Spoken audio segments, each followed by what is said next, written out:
Doutora, tá, tudo bem. A gente falou, né, dos modificáveis, né? A gente está falando da questão do exercício físico, né? A gente falou também da bebida alcoólica, né? Ingesta de alimento. Como que isso aí interfere de alguma forma, né, como fator de risco, né? Quais são os produtos que podem eventualmente aumentar o risco de você desenvolver alguma coisa? Produtos industrializados, aquela velha cartilha de sempre. Como é que fala um pouquinho sobre isso daí? Porque o ser humano ele é o que ele come, né? Exatamente. A gente tem uma campanha de descascar mais e abrir menos, né? É porque, assim, a questão dos embutidos é porque vai muito conservante, tem muita substância química que... Dizem que o nitrito é o grande vilão, né? O nitrito de sódio, né? Que pode ser carcinógenos, né? Então, que ao a gente ingerir, ele cai na nossa circulação, cai no nosso organismo e ele pode alterar as células, né? E agir geralmente como um carcinógeno. Então, essa célula vai ser alterada e a partir daí acontece uma replicação errada e surge o câncer. Que é uma célula defeituosa. Defeituosa, né? Justamente por isso, pelos metabólitos desses conservantes e tudo mais. Tá, então, até para as pessoas começarem a fazer a listinha aí, né? Assim, descasque mais e abra menos, né? Mas vamos dar nome aos bois aí, né? Bacon, presunto, o que mais, doutora? Macarrão instantâneo, grande vilão. Macarrão instantâneo, né? Tem até uma piada relacionada sobre, eu acho que o Wesley vai se lembrar, né? Um paciente foi no médico, né? E ele recebeu, né? Eu sei que talvez não seja o momento adequado, né? Mas a questão do macarrão instantâneo, né? Ele recebeu um diagnóstico que ele tinha 3 minutos de vida, né? E aí ele falou, poxa, doutor, 3 minutos, o que eu consigo fazer com isso, né? Aí o médico falou para ele, você consegue fazer um macarrão instantâneo, né? Que fica pronto em 3 minutos. Mas visto que a doutora passou essa informação para você agora, se fosse, né, comer o macarrão instantâneo, diminuiria mais ainda, porque ele é... Então, assim, vamos evitar. Cara, graças a Deus, miojo, eu não ingiro miojo tem muito tempo.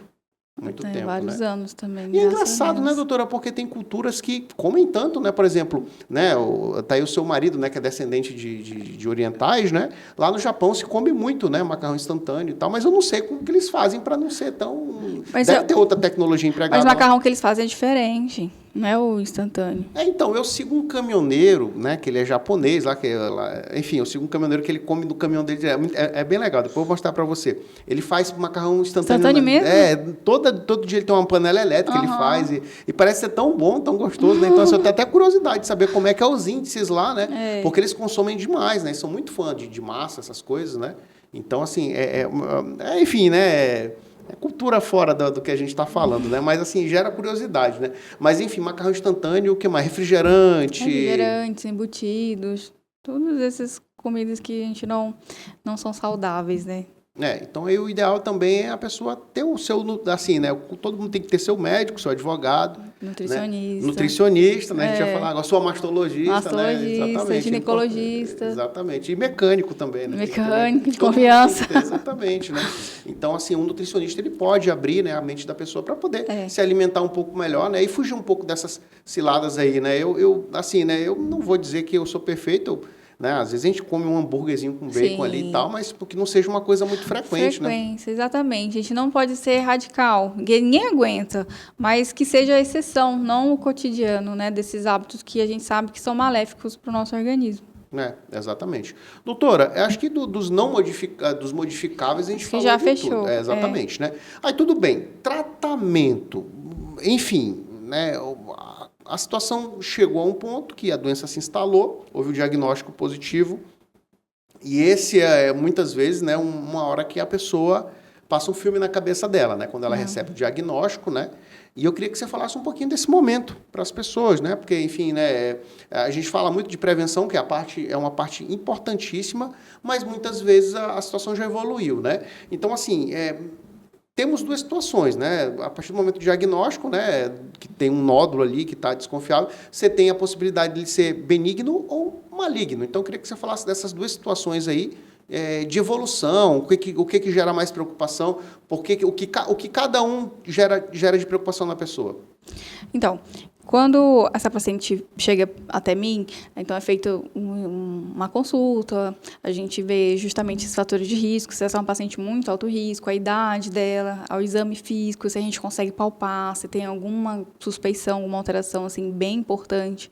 Aí a gente vai avaliar os exames de imagem, e a partir dos exames de imagem, a gente tem alguns critérios para esses nódulos. Então, a gente avalia a idade, fator de risco e como que é esse nódulo. Se esse nódulo ele me chama a atenção, se há uma suspeita ou não. Se esse nódulo é uma paciente jovem, que ele é um nódulo que preenche os critérios de provavelmente benignos, é um nódulo que a gente consegue fazer acompanhamento por 2 anos. Se não, se é uma mulher mais velha, que tem um nódulo que não é tão bonitinho assim, não preenche os critérios, a gente pede a biópsia. E logo quando eu peço a biópsia, eu sempre oriento por que eu estou pedindo, eu explico para ela que não é uma sentença, porque ela já acha, meu Deus, vou fazer a biópsia, eu tenho câncer. Não, a maioria das nossas biópsias são benignas, mas nós precisamos fazer para ter o resultado, porque só o que me diz se é benigno ou maligno é o histopatológico, é a biópsia, então é importante. E a partir do momento que vem um diagnóstico positivo, aí a gente tem que ser bastante cauteloso, né, com bastante empatia com essa mulher, abordar de uma maneira que ela entenda o diagnóstico e entenda o que está por vir. Mas eu sempre enfatizo que o diagnóstico do câncer de mama, ele não é uma sentença, né, é um desvio de percurso que ela vai viver momentos difíceis da vida dela, mas que tem grandes chances de cura. Então, assim, sempre focar na cura.